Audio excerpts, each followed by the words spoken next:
Good evening, everyone, and welcome to On the Wrong Lead Presents Saratoga Daily. I am Mark, and I am here with the one and only Steven. Steven is a Discord regular. Most of you know him by the name of Evil Bob Dole, EBD, as we often refer to him. And when I started the whole idea of doing this sort of a daily pod, daily show, he was somebody who was very much on my short list of people that I definitely had to get on the show who weren't regular On the Wrong Lead people. Reason is, Stephen and I look at a lot of things very much the same way, and we approach handicapping very much the same way.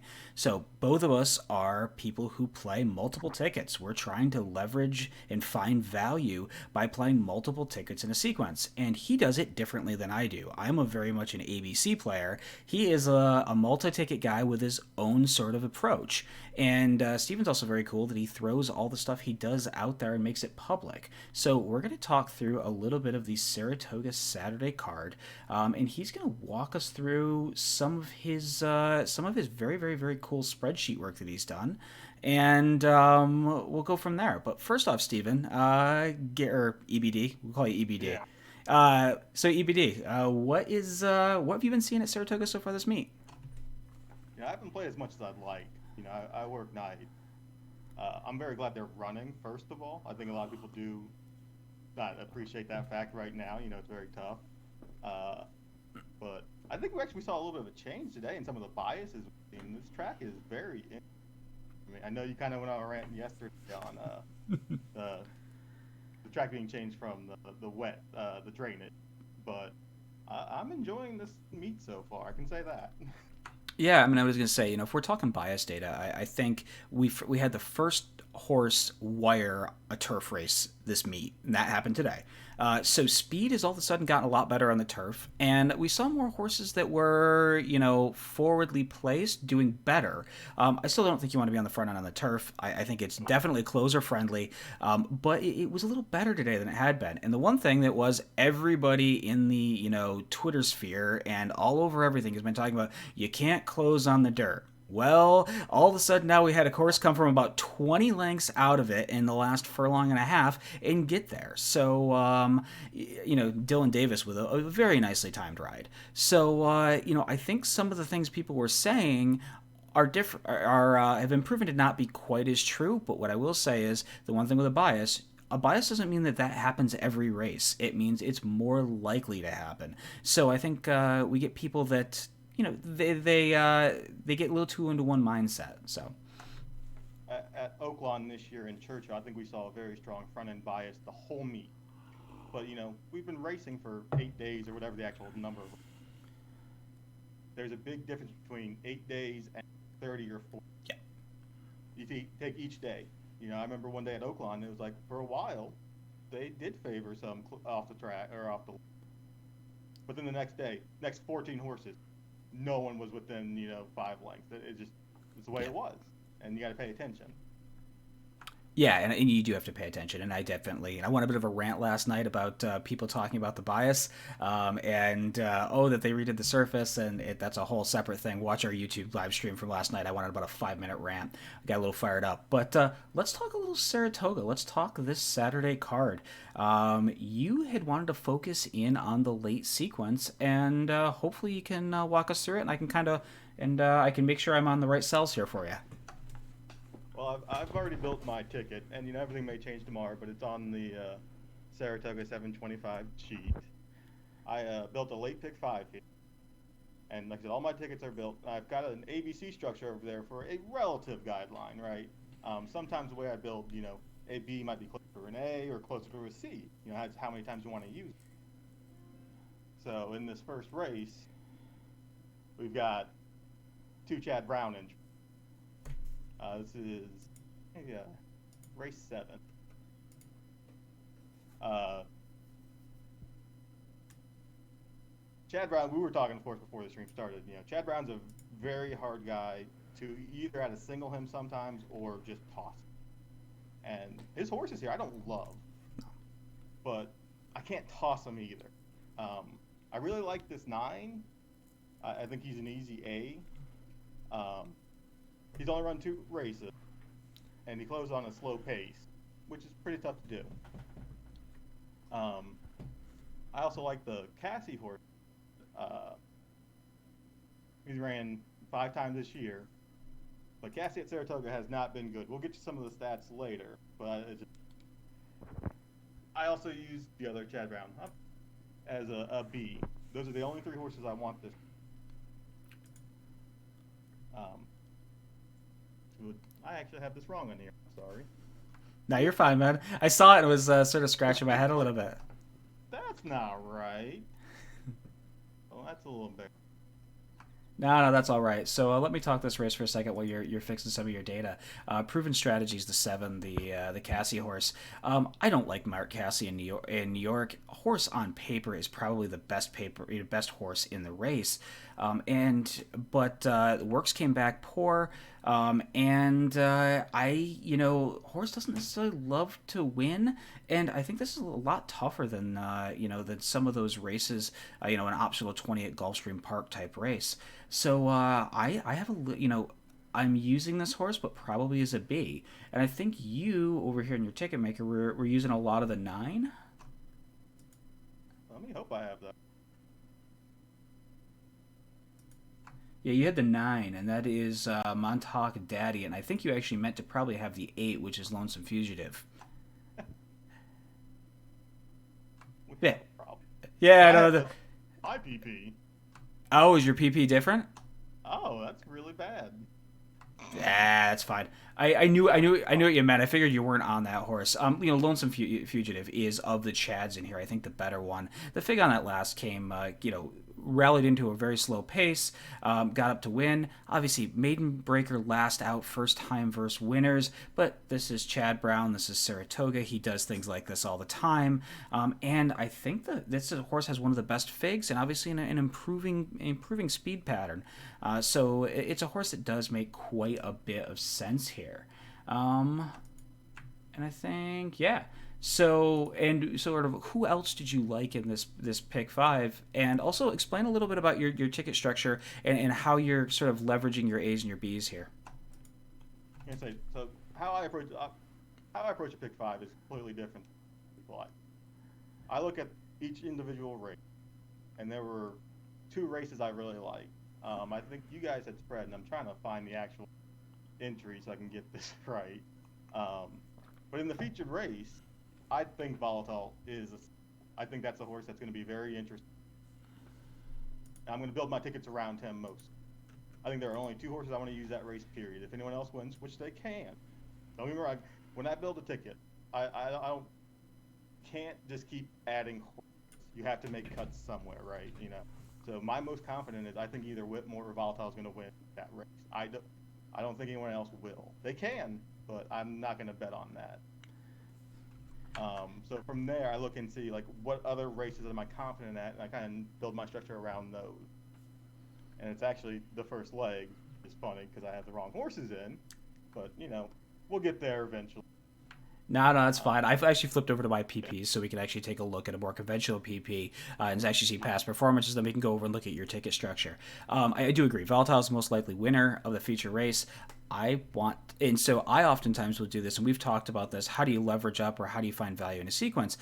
I think Volatile I have to use somewhere, but Volatile becomes a B for me, and the reason is I think that big freakish performance, that big step up in performance, in that black type. Obviously, works came back really good for Volatile.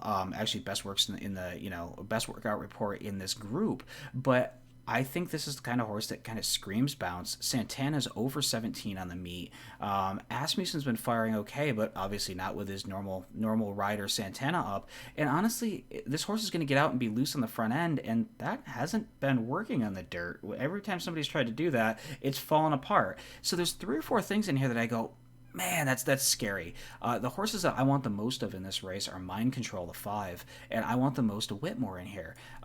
But I have, you're playing along that sort of logic of I'm trying to find the most value. So for you're using this race as a free square, effectively. You're going to run most of your money through Volatile, and which I can show on your ticket builder when I flip it back over to it. But you're going to have most of your money running through Volatile, and I can respect that as well. I'm probably getting a little bit too cute here. Yeah. So the way I look at it is Volatile, I think in my mind, will be about even money when he goes off. Like I said, he's in a 5 horse race. Almost anything goes. I don't think there's much speed in it. And I know Ricardo Santana's like 0 for 19 on. He's winless, I think even. But what's actually really interesting is when you delve into the stats, which I publish, is if you look at Ricardo Santana at Saratoga, he wins at 11% overall, but he's actually 20% on the dirt at 5.5 and furlongs. So it's like that's his wheelhouse, right? Yep. It's on the lead, impressive. So maybe the track isn't playing exactly the way I want it, and I can understand fading a little bit, but I'm not going to risk too much money again. The two best horses, I think, like I said, are Whitmore and Volatile. But like I said, I'm going to weigh heavily on Volatile. So instead of betting him at even money, I'm going to try and press it and push him as if he's going to be 2 to 5. Bet him like he's 2 to 5. Which, if you're trying to make money, oftentimes that's your goal. You have to make cuts and try and. Yeah, and so one thing I will say is, and if people are looking at how you structure things with your structure, obviously you have 5 tickets here. 4 of those tickets are single to volatile. You have that third ticket, though, where you used both volatile and the 2. So you have just a tiny bit of Whitmore. So you have basically 20% Whitmore, 80% volatile, but you use them both. So you actually here, as an ABC player, if this was a B ticket, it would not have volatile on it. It would be, it's assuming I was playing the same way you are, but you're actually including him in this structure. So you're playing a sort of AB combi ticket. So it's a different way of approaching an ABC structure. And again, I think it's good for people to see things like this about somebody who structures things a little bit differently. Look, my goal for the day was say, let's spend $100 in this pick 5. I normally build 3 to 5 tickets because if you build one ticket, you're never going to get the value. You have to have multiple tickets to emphasize value, single or use less, however it may be. So if you actually look at it, I'm betting Whitmore as an 8 to 1. That's a huge overlay. No, he's not going to be 8 to 1. No. So I'm going to bet him that like he is. I don't believe he only wins 15% of the time. But like I said, when you're betting to make money, you have to.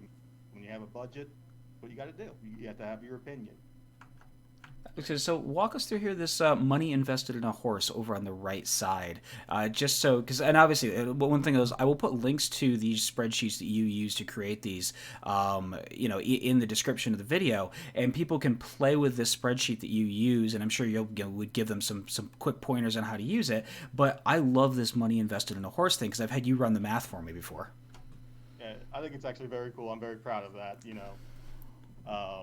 So what it does is just simply analyzes all your tickets, shows how much money you have through each horse, and also shows the implied odds and percentages as well. But we'll just focus on the money.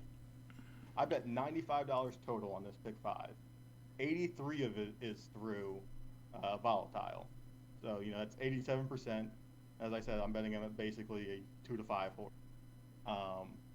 And the cool thing about the spreadsheet, getting a little ahead of ourselves, is as we track our winners, we track our live tickets. It'll highlight in yellow if we have the winner, or if we're wrong, it'll show us we're dead.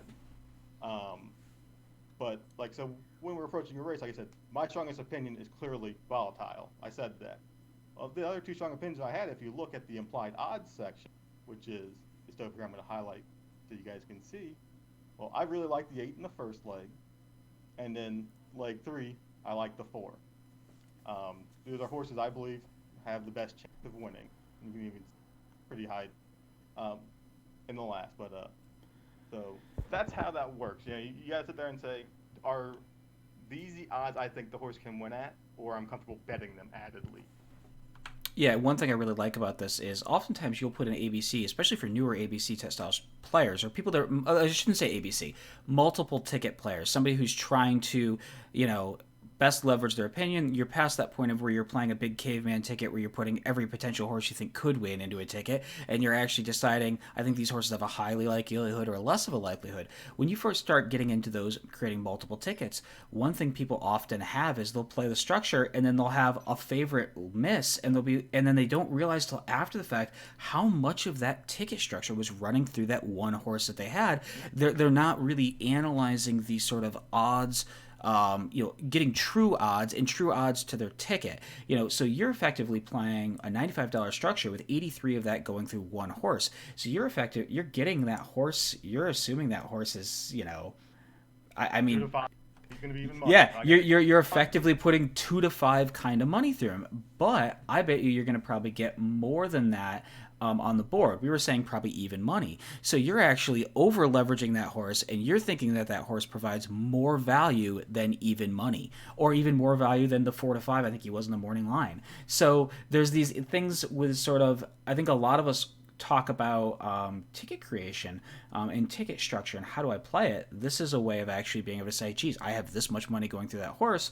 And you could look at that and say, wow, I have 83 of my $95. Maybe I add Whitmore onto a second ticket, which would then bring that total money down. So how do you restructure that? Obviously, you're playing on a limited budget. I like taking the stab here. Again, on a $95 structure, this is a pretty brutal late pick 5 sequence.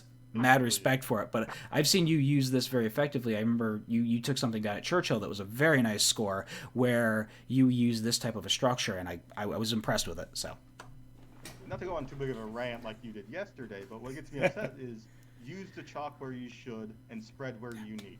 yeah. That's where people get wrong. Everyone was like that. I think it was a $17 pick 5 at Belmont a few weeks ago. But that was a very slammable sequence. If you were betting those horses as an overlay, you bet it wrong. I'm sorry, it's not an insult. You made a mistake. You got to analyze where you went wrong. Yep. You can't bet Decorated Invader at 2 to 1, which is one of the bigger favorites.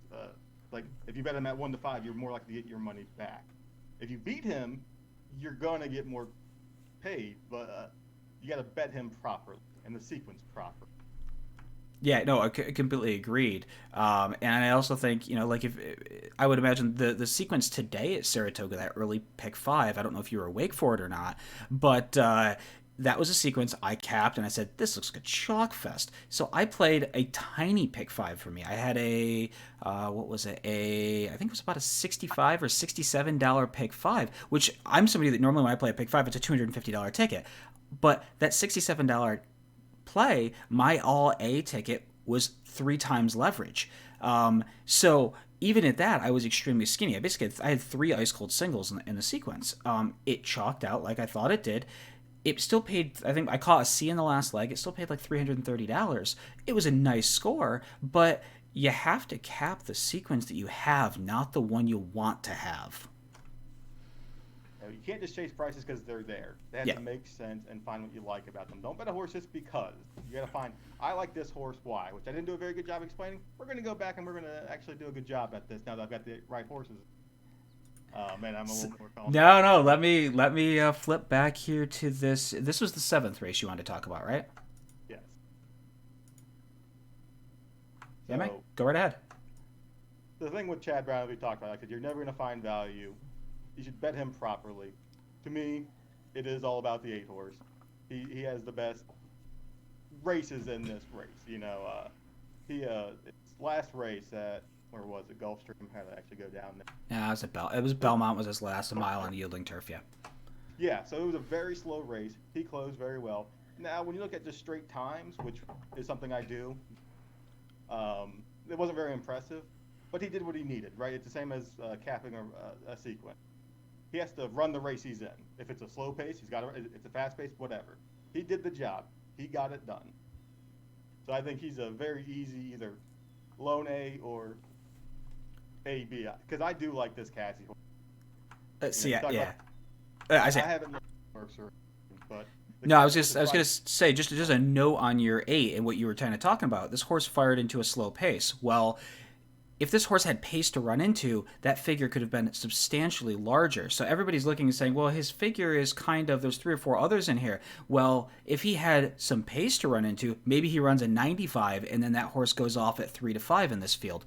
So, again, you have to think a little bit beyond that, especially with a lightly raised horse who, give him a couple more starts, then you might have better figures. But yeah, I don't mind you getting getting cute or very leveraged to this 8. I think it makes a lot of sense. I thought this was a little spreadier of a race, but keep going on your other ones here.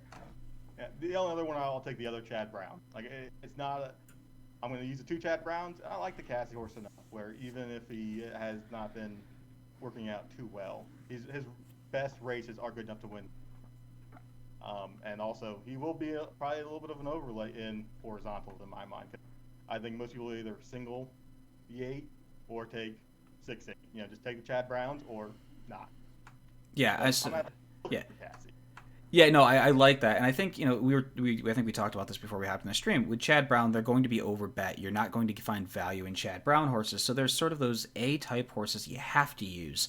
I mean, you can play the sort of Caleb type structure, which is, hey, I'm going to just toss them, and that's valid. There's nothing wrong with that kind of structure. You're going to get right on. Yeah, occasionally you'll get it right, but most of the time you're going to be wrong. Now the thing is though, you can also use them as sort of, okay, I sort of have to use the Chads because it's Chad and he hits at a high percentage. But then try to find some horses you think provide some value. And I think you're thinking proven strategies of 7 probably drifts up. I would agree with you. I think the 3-1 morning line is a little bit aggressive. I would imagine you get probably 7-2 kind of range on this horse, or maybe even maybe even up to. I could even see him drifting like a 5-1, just as a horse that doesn't love to win, and there's a lot of other angles in here that you can chase. Anyone else you liked in this race? That was pretty much it. And if we look at my implied odds on the 8, I'm basically betting him like a 4-5. I'm betting the 7 at about a 3-1, and the 6 at 8-1. The other Chad, he's always worth an include, but I don't believe in him too. So I feel comfortable when I see that. I'm like, that's about what I think. I would place a win bet at those odds. So, Yeah, well, no, probably not, but No, I know what you mean. I would say the only other horse that I would mention in here that you did not talk about is this co-entry, the 1 and the 1A. Technically, the 1 is a Chad Brown horse, so there actually are 3 Chads in this race. But I actually was more interested in the 1A, Maroon Magic, and I was sort of hoping that Chad maybe scratches one out of here. Well, I guess they're going to have to scratch one of these two because they're both JJ's listed on both. I hope that Mr. Winston is the one that they scratch and Maroon Magic runs. The reason with that is I had a conversation with people about dirtied up form, and Maroon Maniac, the 1A is a quintessential dirtied up form horse. Most people do not look back at running lines to see what the surface was. The horse ran its first race at Tampa in a maiden 20, ran a 71 fig, and if you actually watch that race, that horse had a bit of trouble. And then they ran the second time on a race that was taken off the turf, and the horse broke its maiden on an off the turf race. Well, what that oftentimes that second time is normally an improvement angle. This horse did improve, but I think this is a turf horse, and you may have had a bigger improvement. You might have run up in one of those, the 85-ish range where these other horses in this are running if it was on the proper surface. So this is the kind of horse I like to include. You're getting Castellano, who's been riding fine. He hasn't been lights out like he has in years past. And you're getting Jonathan Thomas, who is not a connection that most New York fans follow. Everybody's going to know those Chad Browns, but a Jonathan Thomas is a smaller barn they might not. And you're probably going to get, when we're talking about your value tracker, that's where you're going to find some nice value.